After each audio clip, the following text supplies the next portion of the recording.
Es tiempo de que descubras la esencia nativa que llevas dentro, que nuestras aguas fluyan libres, que volvamos todos juntos a la tierra.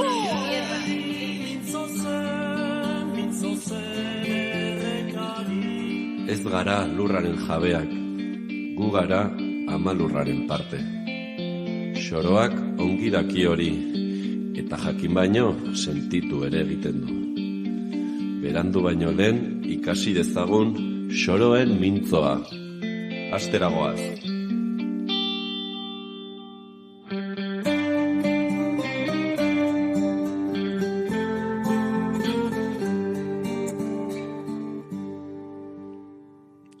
Arratsaldeon, Eguzki irratia entzuten zabiltzaten guztioi.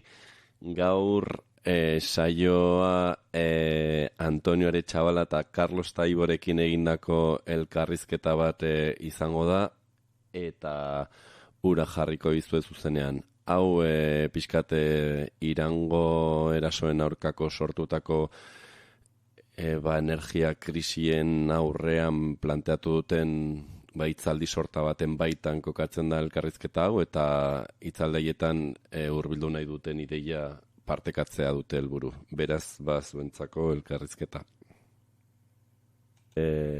Arratsaldeon, estamos aquí en los estudios de Eguzki Irratia con dos grandes invitados que me siento afortunado de poder tenerlos aquí para entrevistarlo y bueno, a ver si estoy a la altura del evento.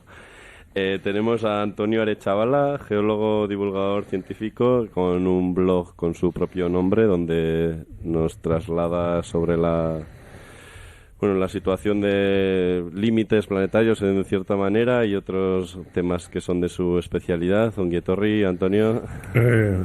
Pasuri. Y también a Carlos Taibo, profesor jubilado de Ciencias Políticas, prolífico escritor y en muchos temas sociopolíticos de diferentes procesos revolucionarios y de otros tipos a lo largo del mundo, y también ha escrito igual más últimamente sobre decrecimiento, colapso y así, y pues ongi etorri, bienvenido. Gracias. Aprovechamos que ayer estabas por Zabaldi presentando tu libro de Bakunin frente a Marx para buscar este encuentro y poder escucharnos un rato y pues que fue un evento un poco que ahondaba en la reflexión política de las posibilidades, ¿no?, que se dieron a nivel histórico y que también pueden ser lecciones para un futuro, ¿no? En esa charla también comentasteis de un tour que ha empezado esta misma semana, que lo habéis bautizado como No Normal Tour. ¿Qué es? ¿Qué consiste? ¿Por qué? Bueno, yo creo que el cimiento de esa iniciativa es el recordatorio de que en el momento en el que estamos hay dos grandes flujos que se reúnen peligrosamente. El primero es un flujo que viene de antaño y que se materializa en el agotamiento de todas las materias primas, energéticas y no energéticas, que comúnmente utilizamos.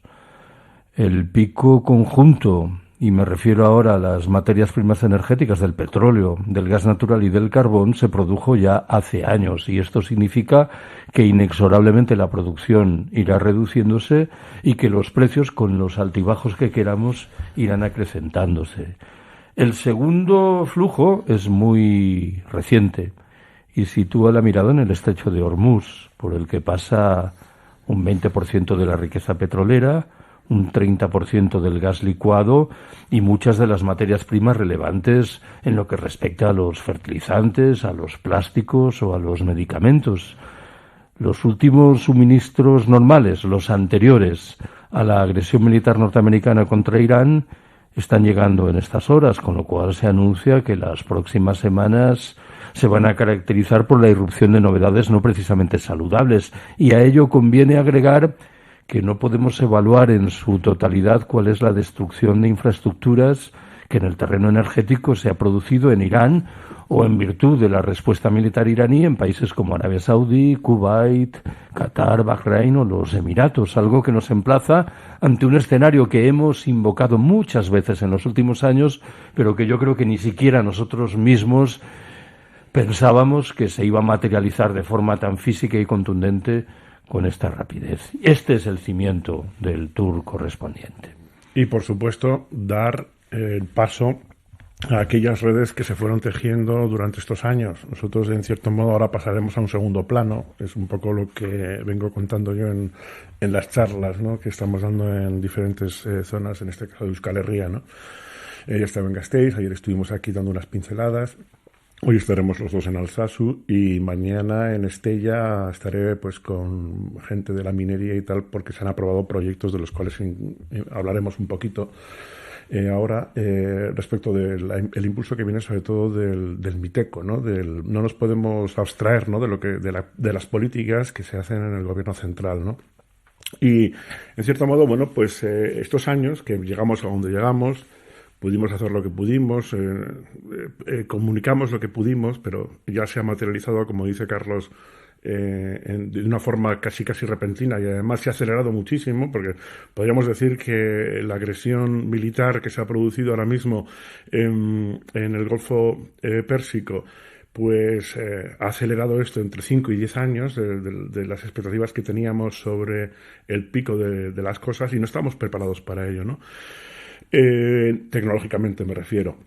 Es decir, que sabemos que, y ya sabíamos y ya comunicábamos en su momento, que las soluciones no iban a ser tecnológicas, es decir, no íbamos a tener una fuente que sustituyese los cimientos del sistema capitalista terminal en el que estamos viviendo, y que las renovables pues estaban haciendo un papel muy pequeño, ¿no?, porque de hecho siguen siendo más o menos los mismos porcentajes, y no iban a sustituir, nunca lo hicieron, nunca sustituyeron a los combustibles fósiles, sino que se añadieron al mix simplemente, pues bueno, pues porque vivimos en un contexto de crecimiento continuo, ¿no?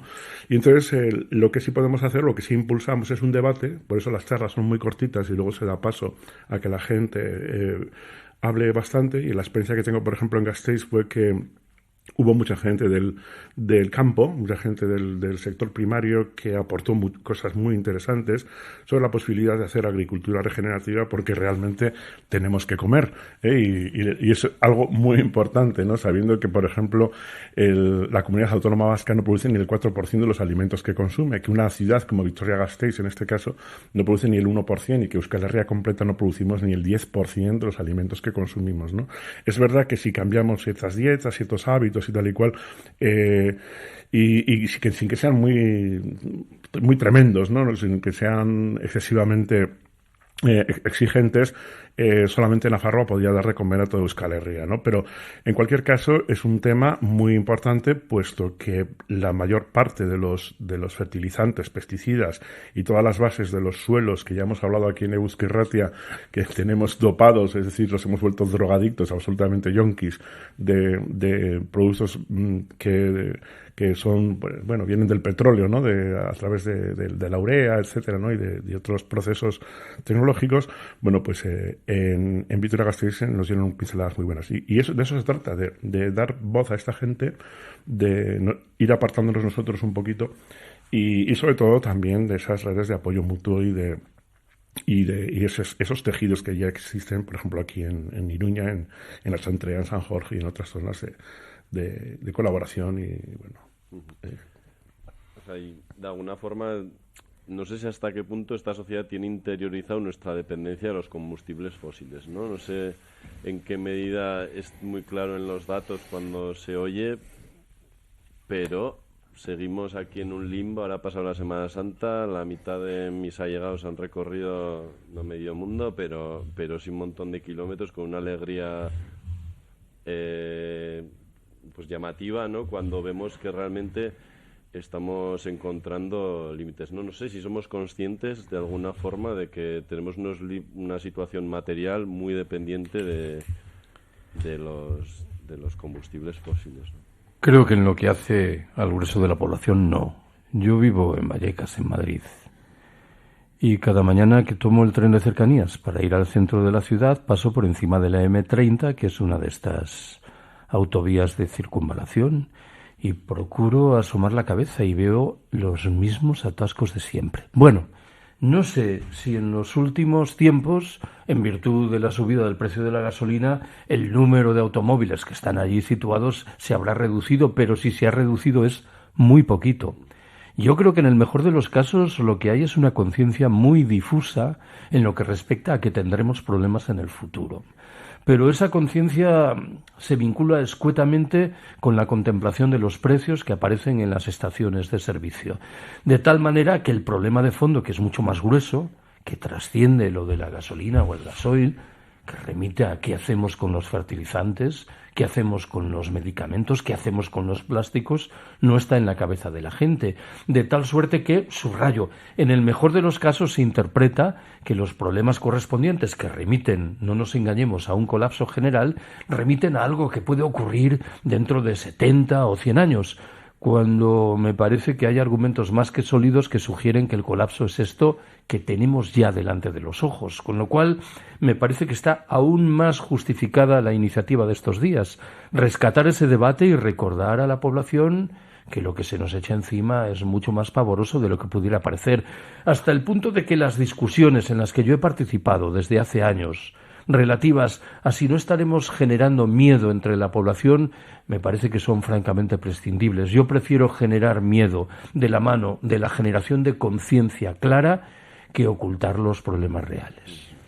Sí, yo creo que aquí hay una frase que me gusta mucho de un autor, se llamaba George Culevin, que decía que no somos que como el pez no somos conscientes del agua porque no la experimentamos, y cuando el pez sale del agua y ya se da cuenta de que no puede respirar es cuando se da cuenta de que existía un medio que era el agua, ¿no? Y así nos ha pasado con los combustibles fósiles, porque nosotros ya somos cuartas y quintas generaciones de haber vivido en una sociedad termoindustrial, en un sistema termoindustrial que en principio diseñó todo en base a una supuesta eternidad, ¿no? de la prevalencia de poder acceder a energía barata, versátil, y que fue un regalo, digamos, de la tectónica de placas, ¿no? Nosotros no, bueno, por ejemplo, hoy estaba hablando con Pedro y con Antonio Turiel y tal sobre el problema de las obsolescencias programadas y tal, ¿no? Y hablaban de varias cosas, y a mí se me ocurrió el hormigón armado. El hormigón armado es yo creo que el mejor ejemplo de una tecnología que se ha extendido, porque ahora mismo 3 de cada 4 personas del planeta estamos en alguna, como nosotros, por ejemplo, ahora mismo en alguna o bajo alguna estructura de hormigón armado, y prácticamente todo está construido con hormigón armado. Se pensó, se diseñó y se lanzó como un objeto con obsolescencia programada, es decir, una cosa que en 50 o 100 años se tiraba y se volvía a hacer, y era de usar y tirar. Es la sociedad del usar y tirar, y vamos metidos en esto durante muchas generaciones. Y entonces no nos hemos dado cuenta de que esto no podía ser eterno. Ahora es cuando empezamos a ver las orejas al lobo. Sabemos que hemos construido una sociedad que era de usar y tirar, y en vez de enfocarlo hacia diseños durables, hacia cosas que tuviesen diseños que pudiesen ser modulares, por ejemplo, en la tecnología, digamos, digital, ¿no? Pues lo que hemos hecho ha sido estudiar la obsolescencia programada dentro de los itinerarios de I+D+I, que a todos nos encantan, investigación, desarrollo e innovación, para que las cosas durasen menos. Yo tengo amigos muy frustrados que trabajan en sectores tecnológicos y luego cuando tomamos cañas y tal, pues nos dicen, oye, es que yo pues estoy bastante cabreado porque hoy hemos sacado un cacharro y tal, que bueno, sabemos que va a cascar dentro de 2 años para que la empresa pues pueda tener beneficios, ¿no? Y así estamos todos, es decir, ese es el gran problema, ¿no? ¿Tiene solución? Por supuesto. ¿Es para ya? No, esto va a tardar un tiempo. Y muchas veces yo, por ejemplo, cuando leo y escucho a Carlos, ahora que ha dicho la palabra colapso, ¿no? Creo que ese colapso que ya estamos inmersos en él y tal, y que va por barrios, bueno, hay sectores como ayer estuvieron por ejemplo en Gasteiz, antes de ayer, perdón, en Gasteiz, gente que venía de la Mercedes y bueno, y aquí de la Volkswagen y así, ¿no?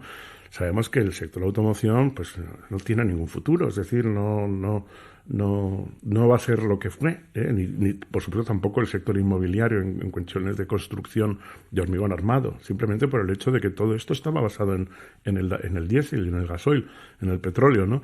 Y si no llegan estos recursos, pues no se puede avanzar ni llegar a esos niveles que se quiere volver a llegar en muchos aspectos sectoriales que eran los de 2008, ¿no? Antes del colapso de aquellos mercados, ¿no?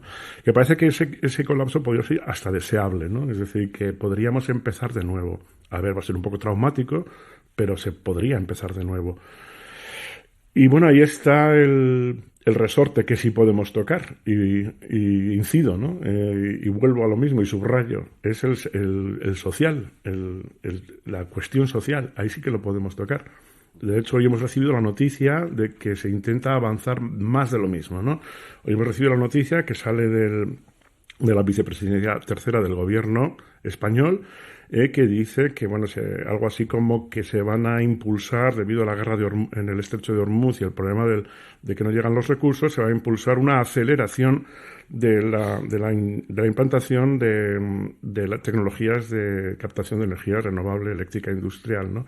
Es decir, más de lo mismo, es seguir avanzando en una concepción industrializada de algo tan básico como la energía, como se ha hecho con los alimentos, y que nosotros venimos diciendo desde hace muchos años que no tiene recorrido simplemente porque viola completamente las leyes de la termodinámica, las leyes de la geología, y vamos, que por ahí no. Entonces, bueno, sí podemos tocar la parte social, pero yo creo que o no llegamos mucho estos años, no fuimos capaces de llegar a donde teníamos que llegar. Y la verdad que hemos estado en parlamentos, hemos estado en partidos políticos, en sindicatos y tal, ¿no? Y yo creo que al final, pues, se nos debió tomar en su momento por locos, como decía Carlos antes, por asustaviejas, ¿no? Y al final, pues aquí nos encontramos que ya lo tenemos delante, ¿no? Sí, esa es un poco la percepción, ¿no?, que tiene igual la gente, que igual pues, la sociedad compra de forma inconsciente discursos, ¿no?, como el de la transición energética, ¿no? Y sin embargo no se habla claramente, ¿no?, de que nuestro consumo en combustibles fósiles está rondando el 80%, ¿no? 85%, sí. Que muchos de esos usos tampoco son electrificables, ¿no? O sea, yo creo que creo que cuando te entrevisté aquí la otra vez comentabas, ¿no?, del cemento, del acero. El plástico y los fertilizantes. Sí, o sea, electrificar ahora mismo acero, hormigón, plástico y fertilizantes, que son los 4 pilares de nuestra civilización termoindustrial, pues va a ser muy difícil. Va a haber sectores que sí que se van a poder electrificar, otros que costará bastante y otros que sí, prácticamente imposible. La batalla, por ejemplo, de la aviación eléctrica está perdida, ¿no? La batalla de los grandes contenedores, de los grandes transatlánticos, contenedores de baratijas que vienen de China y tal, electrificar eso es imposible. Pues viendo un poco esta dependencia, ¿no?, que tenemos de los combustibles fósiles y en este caso concreto pues también de los que pasan por el estrecho de Hormuz, esto no sé si podemos reflexionar o hacer un poco de, no sé, lanzar una previsión un poco sobre cuál puede ser el futuro que nos espera a nivel europeo, aquí en el Estado. ¿Cómo lo veis? Si hay opciones, porque yo veo la televisión, la verdad, lo reconozco, perdón. Pero bueno, un poco para coger el pulso y da la sensación como que si hubiera un plan incluso, ¿no? Y luego os oigo en los diferentes foros que participáis y dices, a ver, la situación es mucho más grave de lo que se está planteando y no se atisba que haya un plan para hacer frente a esto. No sé cómo lo veis, qué se puede prever y los poderes políticos o económicos, qué es lo que pueden plantear. Bueno, hay a mi entender 2 cuestiones importantes. La primera nos invita a identificar cuáles son las víctimas principales de este escenario, que son 2. Por un lado, las poblaciones más pobres, que van a padecer en singular el encarecimiento de los alimentos básicos, y por el otro, aquellas regiones del planeta que no producen o apenas producen energía y entre ellas se cuenta la Unión Europea y, en virtud de vericuetos más complicados, China. Es verdad que en este escenario también hay que mencionar la condición de muchos países pobres que apenas son dependientes de energías y tecnologías que por definición tienen que llegar de lejos, con lo cual no sin paradoja saldrán comparativamente mejor parados que aquellos escenarios que son abruptamente dependientes de estas materias primas energéticas. La segunda discusión la ha planteado antes Antonio. Ha hablado de la urgencia de acometer una transformación social radical desde la base de nuestras sociedades, desde la perspectiva de la autocontención, desde la voluntad de buscar o recuperar la autosuficiencia. Y creo que al respecto es importante colocar en el debate una palabra clave, la palabra de crecimiento. Asumir de manera rotunda que vivimos en un planeta con recursos limitados, de tal suerte que no tiene sentido imaginar que podemos seguir creciendo ilimitadamente, tanto más cuanto que sobran los motivos para concluir que hemos dejado muy atrás las posibilidades medioambientales y de recursos que la Tierra nos ofrece. Al respecto, procuro rescatar siempre un dato que admito que es controvertido. Según una estimación, la huella ecológica del Estado español es de 3,0. ¿Qué significa esto en términos más comprensibles? Que para mantener las actividades económicas hoy existentes en ese Estado precisamos 3 veces su territorio. ¿Cómo se mal resuelve este problema? A través de una presión inaudita ejercida sobre los derechos de los integrantes de las generaciones venideras, de muchos de los habitantes de los países del sur y también, por cierto, de los miembros de las demás especies con las que sobre el papel compartimos el planeta. La circunstancia es extremadamente inquietante, pero no lo es hoy, lo viene siendo desde bastante tiempo atrás, y lejos de contribuir a mitigar estas tensiones, lo que estamos haciendo es ratificarlas. A ver, ahí ahora mismo, así, contestando un poco a tu pregunta, hay varias perspectivas. Hay una a muy corto plazo, con muy poco recorrido, que sí que se han tomado medidas. Una de ellas es la que hice mención hace un momento, a la aprobación de las zonas aceleradas de transición energética, ¿no? Es decir, esto es una paradoja porque consiste simplemente en rebajar las restricciones medioambientales con la excusa de una transición verde, ¿no?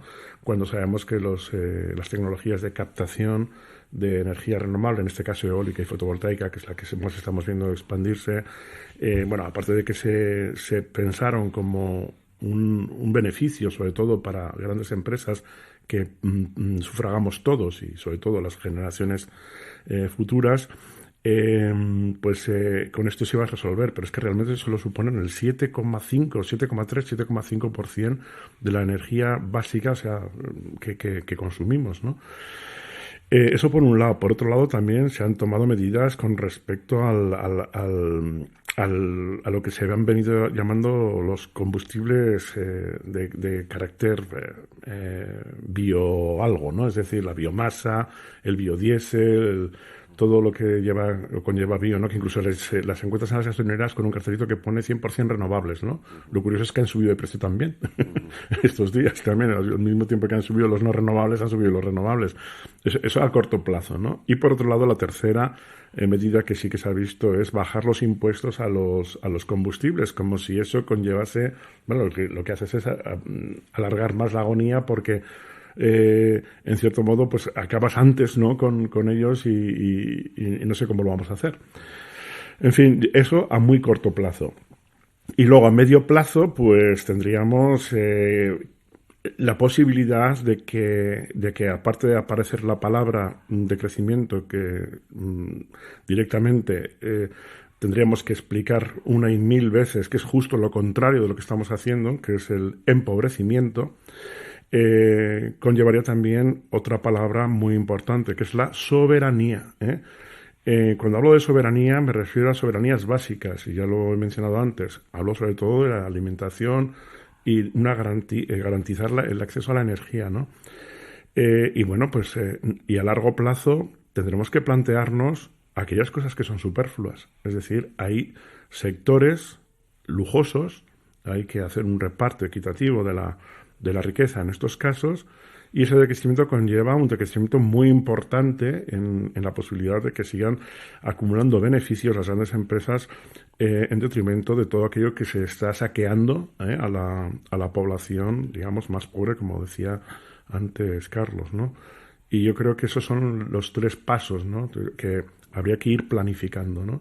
Es verdad que habría que dejar una ventana abierta también a lo que es, no voy a decir la improvisación, pero no estructurar itinerarios que hayan sido, digamos, muy rígidos. Por ejemplo, el Plan Nacional de Integración de Energía y Clima, el PNIEC. El PNIEC, pues bueno, tiene un horizonte allá por 2030, incluso un poquito más y tal, ¿no?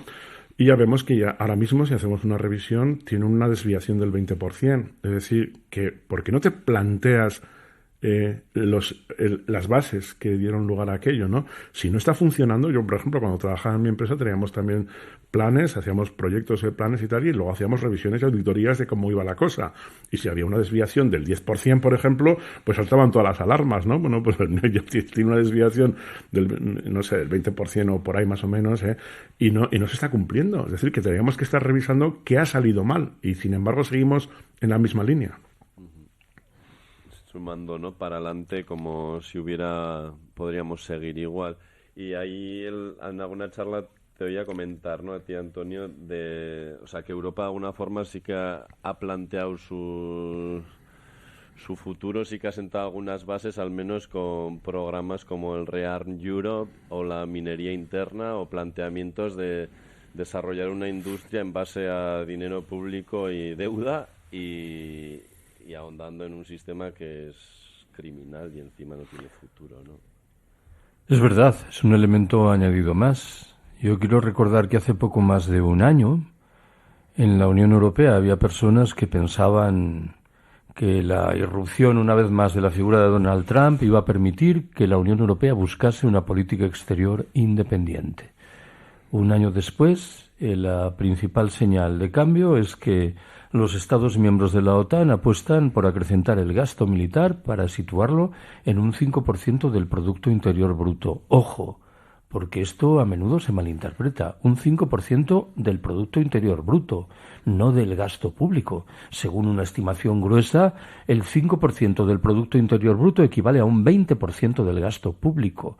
¿De dónde van a salir esos recursos? Unos del acrecentamiento inopinado de la deuda, pero otros de la sanidad, de la educación y de las pensiones. Si el punto de partida era delicado, le sumamos la crisis energética y este crecimiento espectacular del gasto en defensa, el panorama social es tétrico, y esto configura una bola de la que hay que subrayar, de nuevo, no somos conscientes. Y nuestros gobernantes no parece que estén dispuestos a romper este juego. Y estamos hablando del gobierno más progresista de la historia de España. Es decir, aquí hay una acumulación de argumentos mitológicos que olvidan la realidad material, que conviene una vez más que situemos en la justificación de lo que estamos intentando trasladar a la opinión pública en días como estos. Bueno, a ver, yo también quería comentar una cuestión. Se está hablando de que el Estado, bueno, en este caso aquí en España, pues conservamos mucha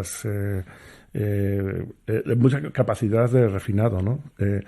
Y además estamos bastante mejor posicionados en cuestión de recibir combustibles fósiles, en este caso petróleo y tal, de otros países, ¿no? Porque estaban muy diversificadas las fuentes.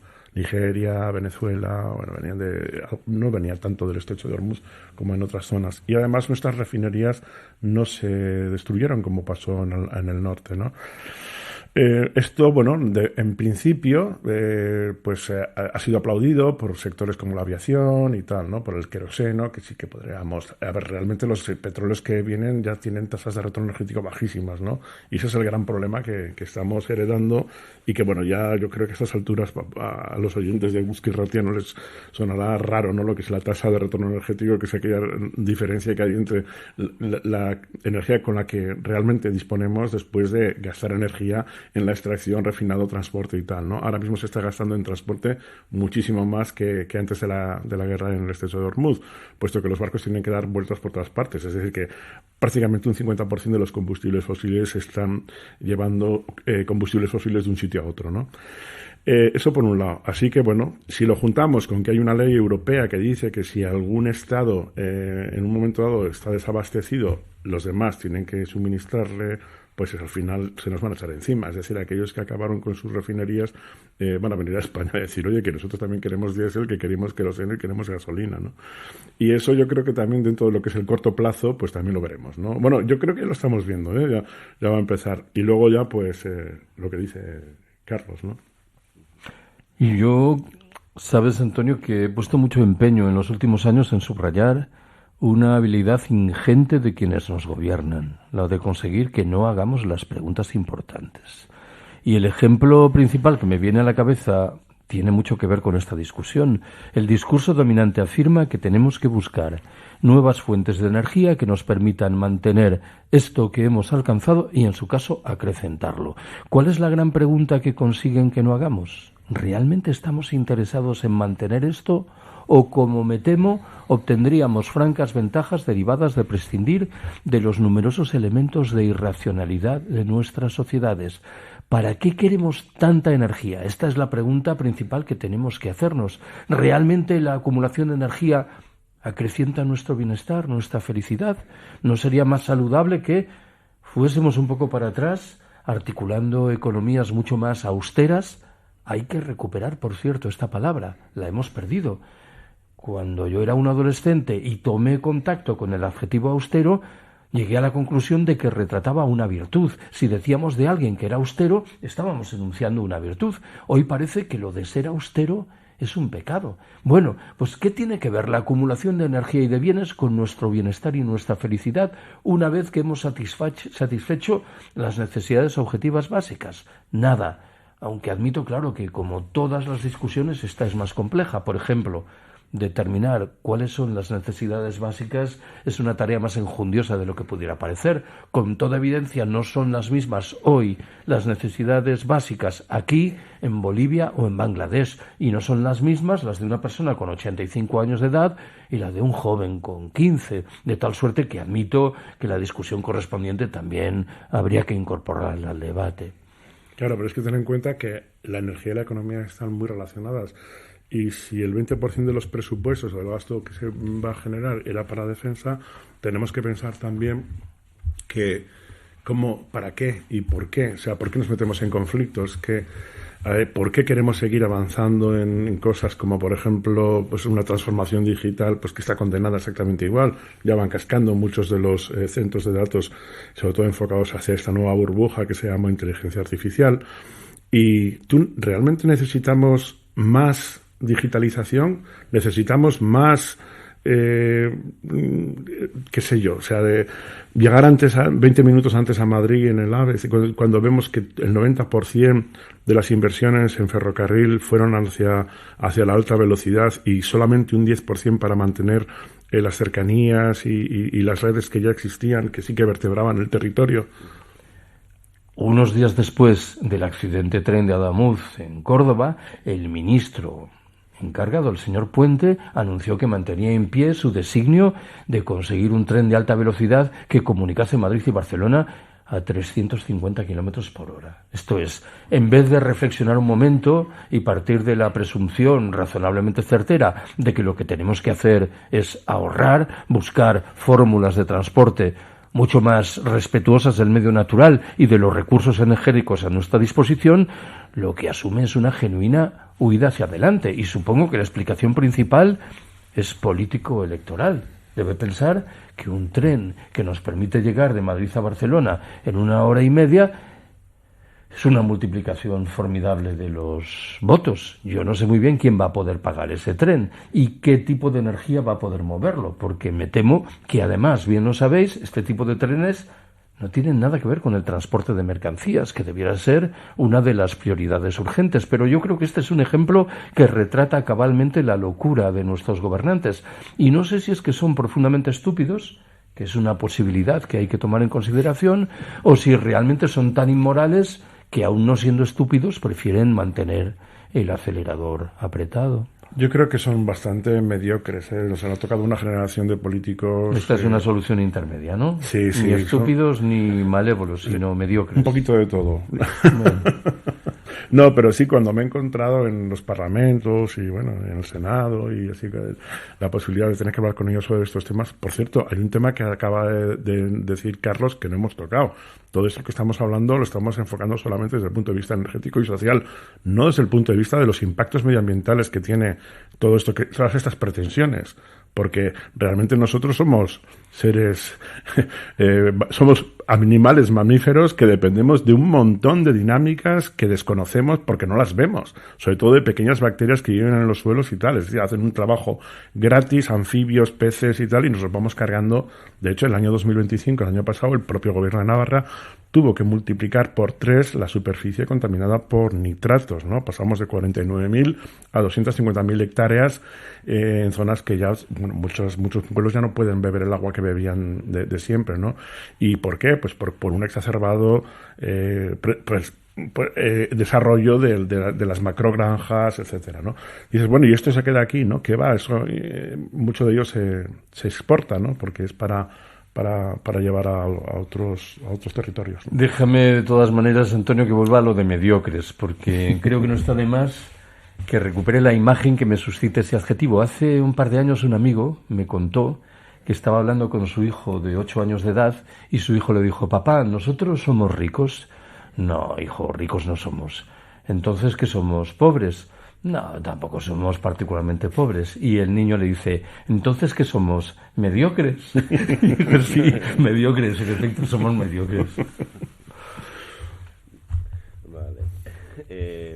Antes has comentado el tema de la austeridad, lo cual a mí también es un concepto que me parece súper interesante porque tiene que ver con la suficiencia, ¿no? Con tener una vida plena, no sé, conformarte sin renunciar a ser crítico, ¿no? Que no significa que no tengas ambición o, bueno, por lo menos ganas de progresar, ¿no? En lo más allá de lo material, ¿no? Pero yo soy hijo un poco de los tiempos aquellos del 2008 y las respuestas a aquella crisis y el recuerdo que tengo es de la crítica que se hacía desde la izquierda, y esto es al sistema político más que a la actitud personal, es el austericidio, ¿no? Y aquel concepto que a mí que me llama la atención, porque yo digo, joder, no podemos pretender aumentar el presupuesto a base de deuda, hipotecando el futuro. Evidentemente necesitamos servicios públicos cuanto más potentes mejor, pero se instauró esa visión, ¿no?, dentro del progreso y dentro de la izquierda, que nos invitaba a una lógica de crecimiento, y ahí hubo igual un clic, ¿no? Al menos yo lo vivía así, porque hasta poco antes no tenía mucha conciencia política, ¿no? Y entonces ahora, cuando has dicho, pues un poco por traer, ¿no?, como la izquierda en qué medida está posicionada, ¿no?, frente a esto, a este discurso. A mí me gusta más la palabra frugalidad. Verás, es que en cierto modo, cuando lo que tú comentas del año 2008, creo que se perdió en perspectiva a las generaciones futuras. Directamente nos lanzamos a la deuda. Bueno, se permitió el saqueo, ¿no?, a las capas más humildes, y lo que hubo desde entonces ha sido un trasvase de riqueza, un bombeo de riqueza o de recursos desde las clases más humildes hacia las grandes empresas que podían sacar pecho y cotizar en bolsa. Y eso fue lo que se hizo, simplemente. Bueno, por eso digo que a mí ahí surgieron palabras como el austericidio y todo eso. Entonces, incluso la izquierda adoptó esa izquierda que siempre estuvo enamorada de las conquistas de la derecha en los momentos de la facilidad del crecimiento, ¿no?, que parece que no lo ha perdido. Pero bueno, también en cierto modo, estas personas a las que se involucró en las decisiones que tomamos no pudieron participar de esas decisiones porque o bien eran niños o simplemente no habían nacido, y ya habíamos tomado decisiones que iban a determinar el resto de sus vidas. Y ahora estamos pagando las consecuencias, viendo a una juventud que está completamente expulsada prácticamente, ¿no? Está empezando a formar parte de esa globesía que antes éramos los viejos, pero ahora ya viene gente joven también. Globesía me refiero a esta nueva clase global expulsada, y que no es interesante para el capitalismo terminal, puesto que no hay ningún nicho negocio en el que podamos aportar grandes cosas, y tampoco no tenemos la capacidad de consumir, con lo cual no somos interesantes, y posiblemente a las élites estas que facilitan el auge de las ultraderechas les vendría de puta madre que nosotros desapareciésemos, ¿no? Yo ahora tengo que romper una lanza en provecho de la inteligencia de nuestros gobernantes. Cuando decidieron utilizar la palabra austeridad para describir lo que en los hechos eran políticas de recorte del gasto social, se movieron con singular inteligencia. Yo descubrí esto cuando en 2008-2009 me percaté cómo la Confederación Europea de Sindicatos, los sindicatos mayoritarios oficiales, convocaban movilizaciones contra la austeridad. Yo no estoy contra la austeridad, estoy contra las políticas de recorte del gasto social. Y esto guarda relación con una teorización clásica dentro del decrecimiento. La idea de que tenemos que acrecentar el peso de los bienes relacionales en comparación con los bienes estrictamente materiales, desde la base de la conciencia de que nuestras ganancias en términos de bienestar y felicidad guardan una relación muy estrecha con la mejora de nuestras relaciones con otros seres y no con la simple multiplicación de los bienes. Pero permitidme que agregue una observación que yo creo que le hice alguna vez a Antonio. Hace 3 meses estuve en Galicia, en mi tierra, en un instituto de bachillerato dando una charla sobre decrecimiento. Y en el debate posterior salió esta discusión sobre el término austeridad, sobre el adjetivo austero. Y yo, mal que bien, dije lo que estoy diciendo ahora, para encontrarme con la sorpresa de que ninguno de los 25 adolescentes que tomaban asiento en aquella aula sabían qué significaba el adjetivo austero. Ojo, no solo se trata de eso. Ninguno de ellos levantó el brazo para preguntar ¿qué es esto de la austeridad? A veces estamos hablando y utilizando términos que damos por descontado, que forman parte de la lengua común y que son universalmente comprendidos. Pues no sé si tendremos que ir aún más atrás a efectos de entender cuál es el escenario que ya no se caracteriza por la ausencia de cualquier consideración crítica sobre el mundo, sino por una ausencia paralela dramática de una comprensión verbal de los hechos más elementales. Fíjate que en el año 2008 y a partir de los siguientes, sobre todo hasta 2012, proliferaron mucho aquellos programas de televisión que hablaban sobre los mileuristas. No sé si os acordáis, que bueno, pues se iban a las casas de los mileuristas porque vivían igual 3 o 4 juntos y tal, y bueno, iban todos escandalizados, ¿no? Sobre todo de las televisiones privadas, allí a entrevistar a los mileuristas. Oye, ¿tú cómo lo haces? ¿Cómo puedes vivir con 1.000 euros y tal, no? Era una cosa horrible y tal. Bueno, pues vamos a hablar de 2026. 1.000 euros, en muchos casos, viene a ser un lujo. Y 1.000 euros hoy ya hoy sí que no te da para nada en comparación a aquel año. Por eso las redes sociales y de apoyo mutuo no monetarizan el valor de la vida, ¿no? En este caso, porque sí que es verdad que si hacemos una visión, una fotografía rápida de esta rebanada de tiempo de 2008 a 2026, vemos que es un auténtico desastre, ¿no? Es decir, así que podríamos hablar de austericidio, ¿no? Vale. Y frente a esto, o sea, la propuesta un poco del propio tour también, bueno, y lo habéis comentado en diferentes momentos, es como hacer una llamada a la comunidad, a la gente, a las redes, a la autoorganización, a la soberanía. Habéis comentado todos estos conceptos. Sí, mira, yo hoy, por ejemplo, estaba hablando con los de Donostia, porque el viernes damos la charla en Donostia con gente de allí, y sobre todo vienen muchas organizaciones de cuestiones básicas tanto del campo como de la propia ciudad, pues ayuda a la gente más humilde y estas cosas, ¿no? Vienen de todo, plataformas agrícolas, como también, por ejemplo, que están en contra de los desahucios, hay de todo, ¿no? Y hemos estado un poco organizando eso, y así que la charla será una charla cortica. Tenemos, de hecho, además, el material que estamos utilizando es un PowerPoint de 21 diapositivas nada más, en las que se hace un recorrido de todo el resumen que hemos estado divulgando estos años, estas décadas, si quieres, ¿no? Porque muchos empezamos hace décadas. Llegamos, como te decía al principio, a donde llegamos, no dimos para más, hicimos lo que pudimos en parlamentos, en medios de comunicación, en sociedades culturales y tal. Y bueno, pues ahora ya está aquí lo que habíamos previsto, ¿no? Incluso como decíamos al principio, mucho más acelerado. Y es que cojan ellos, que se conozcan, que establezcan y tomen las riendas del asunto, porque nosotros ya poco más podemos hacer, no somos especialistas ni en agricultura, ni en tejer redes, ni en apoyo mutuo, ni nada, ¿no? Simplemente somos ciudadanos normales y corrientes como ellos, que tenemos también nuestros problemas económicos y queremos también un medio seguro, como que hemos querido siempre, ¿no? Un medio no solo físico, sino un medio afectivamente seguro y espiritualmente seguro, si quieres, ¿no? Yo quiero subrayar que no está todo perdido. En los últimos tiempos recomiendo encarecidamente la lectura de un libro de una ensayista norteamericana llamada Rebecca Solnit. En la versión castellana la obra se titula Un paraíso en el infierno. En sustancia es un estudio de cómo los integrantes de las clases populares reaccionan en escenarios de catástrofe. Solnit concluye que reaccionan con alegría, con eficacia y con solidaridad, en el buen entendido de que eso es mucho más fácil allí donde la comunidad pervive en un grado u otro, algo que infelizmente no sucede entre las poblaciones de los países ricos, o no sucede en la dimensión que sería deseable.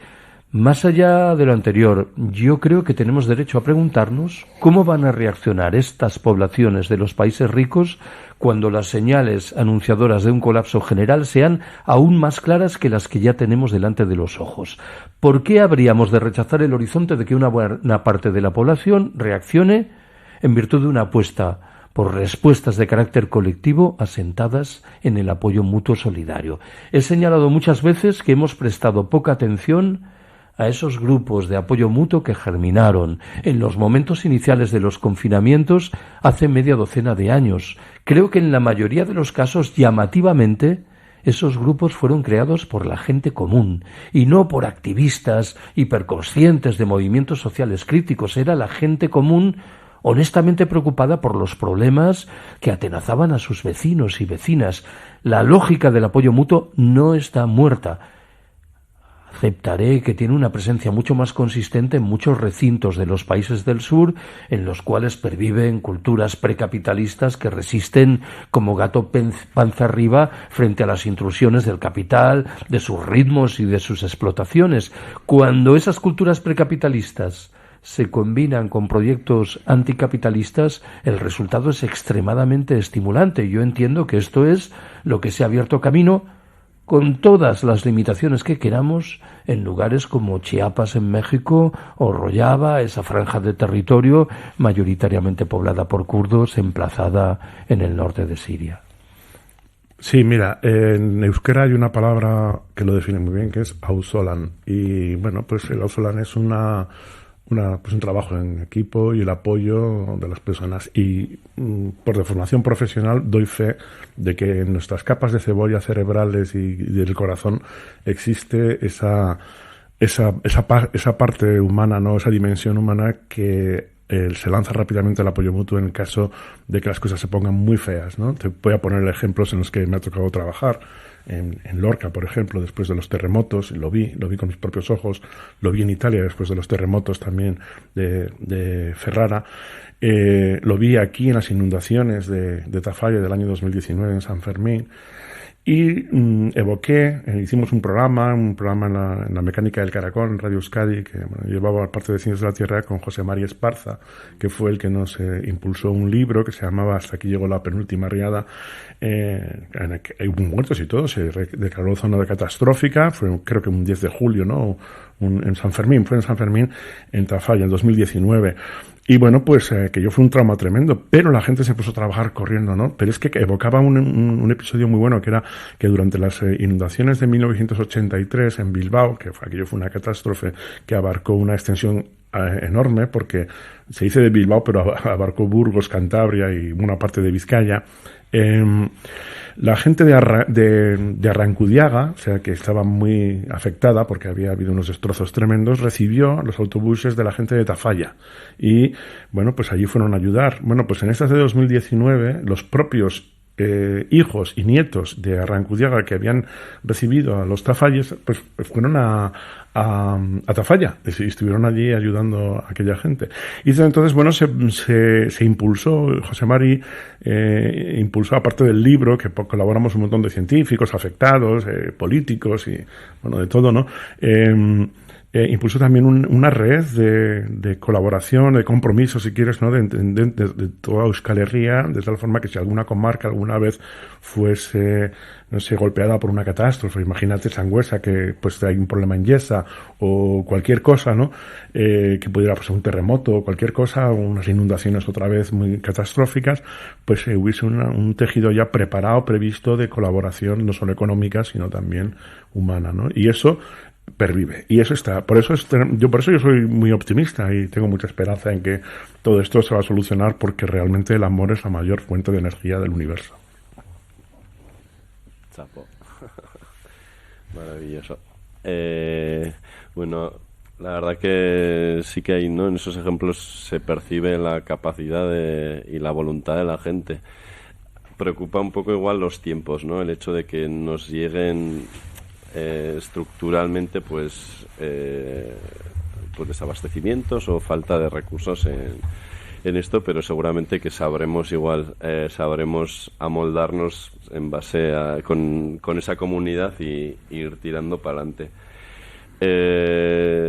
Este programa, un poco porque no lo he presentado al principio y por Antonio ya lo hablamos la otra vez, pero bueno, habla un poco de la relación que tenemos con nuestra madre tierra, a la cual le otorgamos el valor de madre, y no únicamente como un ser que nos provee de material para desarrollar nuestros caprichos y así, ¿no? Y de alguna forma un poco invitaros, si queréis reflexionar sobre esta idea, sobre el concepto de sentirnos parte de algo mucho más allá de lo que es la propia sociedad o nosotros como personas o hombres, ¿no? Y sobre esa visión que seguramente el pueblo zapatista lo tiene integrado. En Rojava no conozco tanto, ¿no? Esa visión de indigenista, un poco, si puede ser también algo que como una especie de motor en esas nuevas redes que tienen que alumbrar una nueva sociedad, ¿no? Yo he dicho muchas veces que, a mi entender, la perspectiva del decrecimiento acarrea una especie de colonización a la inversa. El designio de aprender de muchas de las habilidades de esas comunidades humanas radicadas en los países del sur y que comúnmente describimos como primitivas y atrasadas, pero que han demostrado desde mucho tiempo atrás una formidable capacidad de adaptación a las reglas del juego de la naturaleza y de respeto de esas reglas. Lo que aquí hemos perdido, porque en su momento esas capacidades también existieron, yo las vinculo en un grado u otro con eso que acabo de llamar culturas precapitalistas, tenemos que recuperarlo, y el camino más directo es imitar lo que hacen quienes comúnmente entendemos que son primitivos y atrasados, porque va a resultar que son bastante más civilizados y lúcidos de lo que lo somos nosotros. Bueno, eso nosotros también lo tenemos aquí.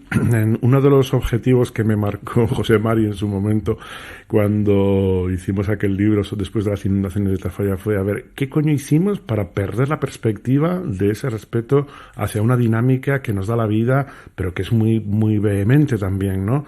Bueno, ¿por qué Tafalla, en la zona de inundación, se llenó de centros comerciales, urbanizaciones y tal? ¿Por qué, si no lo habían hecho nuestros abuelos y nuestros padres? ¿Por qué aquí no se hizo en Iruña, por ejemplo, tampoco, en la zona del Boulevard y tal, que eran donde estaban las huertas que daban de comer a la vieja Iruña, y de repente se urbanizó todo y arrojamos a miles de personas a vivir con una hipoteca muchas veces estratosférica, a vivir en zonas que van a ser y han sido golpeadas al menos 3 veces en lo que vamos del siglo XXI por inundaciones catastróficas, ¿no? ¿Por qué? ¿Por qué hicimos esto? Bueno, pues esa fue mi investigación, a ver dónde están las bases psicológicas de por qué yo lo valgo, ¿no? Y todo, ¿sabes dónde remite? A los combustibles fósiles. Es decir, nos vimos capaces de modificar el territorio, desviar los ríos, no solamente decir, no, si tú no pasas por aquí porque a mí me da la gana, te voy a desviar. Pero es que el problema está que la fuerza de la naturaleza vence, y siempre, si le echamos un pulso, vamos a salir perdiendo, ¿no? Y ellos no habían perdido esa perspectiva, porque trabajaban, es verdad que existían algunas pequeñas edificaciones, sobre todo para tener aperos de labranza y tal. Aquí, por ejemplo, en la Rochapea, aquellas edificaciones que se tiraron a principios del siglo XXI para hacer toda la reurbanización del bulevar y tal y cual, había aquellas casas tenían botes de madera con remos. Y dices, ¿y esto por qué pinta aquí? Si no estamos en Santander, ni en San Sebastián, ni en Bilbao, ni en Venecia. ¿no? Ni en Venecia. Bueno, pues era precisamente porque eran conocedores de que de vez en cuando el río se desbordaba, traía muchos fertilizantes para suministrar más materiales saludables a la agricultura de las huertas, pero también había que estar una temporada andando en barco de aquí para allá, ¿no? Es decir, eran conscientes de ello. Y aparte que eran construcciones que se podían volver a hacer porque muchos días se las volvía a llevar el río, ¿no? En cualquier caso, se perdió. ¿Por qué se perdió? Se perdió a partir sobre todo de la segunda mitad del siglo XX, después de las guerras mundiales, con la introducción del petróleo. Es decir, el petróleo nos trajo también un sentimiento, no solo de que sentirnos dioses, pues por mis cojones que ahora pongo aquí un muro y por aquí tú no pasas y tal, ¿no? Y todo el urbanismo y todo el medio humano se diseñó de acuerdo a la existencia de este milagro, ¿no? Que encierra en un litro de gasolina la fuerza de 3 hombres trabajando durante una semana, ¿no? Bueno, pues este milagro nos inundó y volvemos un poco a lo del principio. Como pez en el agua, pues no fuimos conscientes de que existía el agua. Es decir, realmente si nos quitan los combustibles fósiles, pues tenemos que volver a una sociedad como aquella que respetaba. Ese baile en la mar, por ejemplo, que también conocían perfectamente, no se les ocurría construir en la costa cantábrica, como han hecho en Cantabria, en la fila cero, te voy a decir, casi encima de la playa. Igual en el Mediterráneo, que están teniendo problemas ahora por otros temas medioambientales, tienen problemas, ¿no? Pero incluso en Cantabria se ha hecho, ¿no? Y sin embargo, antes no lo hacían, ni lo hacían nuestros abuelos ni nuestros tatarabuelos, pero llegamos nosotros, ¡hala! Porque sí, y ya está, y construimos allí, ¿no? Ese baile, ese ir y venir, esa danza, si quieres, ancestral que existía entre los seres humanos y el medio natural, era respetado. Y si tú no lo habías vivido, porque no te tocó en tu generación que hubiese una catástrofe, una inundación o un temporal tremendo en la costa, lo sabías porque te lo contaban tus vecinos. Y si era poco lo que te contaban tus vecinos, hay canciones y tradiciones folclóricas, o sea, folclorales, o en el folclore, ¿no?, que te lo contaban, porque venía a través de poesía, de canción de la propia región, ¿no? Y eso se perdió. Esa cultura de la relación con la tierra se perdió. Eso fue la investigación que hice yo a partir de lo de Tafalla. Y ahí fue cuando introduje el término de retirada estratégica, que el sector de la construcción en 2019 casi se me echa encima. Pero es decir, retirada estratégica, que lo vieron como una derrota. Es decir, como una retirada cuando realmente no es una derrota, bueno, podemos seguir avanzando, si quieres, medio centímetro cada año, ¿no?, a costa de vidas humanas y a costa de ingentes cantidades de deuda, para volver otra vez a la situación previa a la catástrofe. O, en su caso, podemos retirarnos, y que, en cierto modo, bueno, pues es esa misma danza, pero cuando ya nos hemos metido donde no debíamos, ¿no? Pues nada, nos quedan un par de minutillos. Si queréis hacer una última reflexión, un último cierre, o como queréis. Bueno, pues mi reflexión invita a quienes nos escuchan a acudir a alguno de esos actos y sobre todo a organizarse y cambiar muchos de sus ámbitos. El día 21. De actuación. El día 21, por cierto, estamos aquí en Iruña para presentar este libro, La farsa de la transición ecológica, que recoge buena parte de los argumentos que hemos utilizado aquí ahora y algunos más, naturalmente. Día 21 de abril, el próximo martes. En la Chantrea. Estamos en Salesianas de Chantrea a las 7 de la tarde, creo que es. Sí, 7 de la tarde. Estamos los tres, Antonio Turiel, Carlos Teibu y yo, y bueno, pues allí intentaremos hacer este recorrido también pequeño del no normal. Incluso daremos alguna pincelada más para que sea la gente la que pueda debatir, ¿no? Muy bien. Pues nada, oye, muy agradecido de que hayáis estado aquí en Soro en Minto, en la Eguzki Ratia, y nada, eskerrik asko. A vosotros. Eskerrik asko.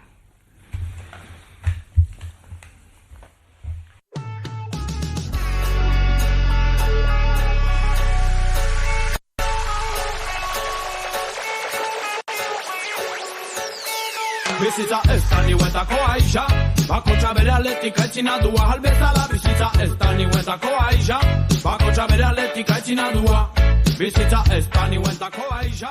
Bueno, hau da elkarrizketak emandakoa, espero gozatu izana, inspiratzaile izatea, eta, bueno, erronka handia ditugu aurretik, baino gai gara, ez? Gai gara datozkigun arazoei aurre egiteko, batez ere elkarrekin eta elkartasun hortan. Xiberrutzen bizitza kantuarekin bagoaz, hoixe, mi esker, guinen bestalean egoteagatik, zaindu asko eta zaindu hartzen zaituen lurra. Bizitza ez da niuetako aixa, bakotxa bere aldetik aitzina dua, halbezala bizitza ez da niuetako aixa, bakotxa bere aldetik aitzina dua. Bizitza ez da niuetako aixa, bakotxa bere aldetik aitzina dua, halbezala bizitza ez da niuetako aixa, bakotxa bere aldetik aitzina dua. Ikuste dut bai, den bezala, bizitze hau hartu behar dela, dugunaz postuz, aprofeitatuz, behar respeta beti uste dugun bezala.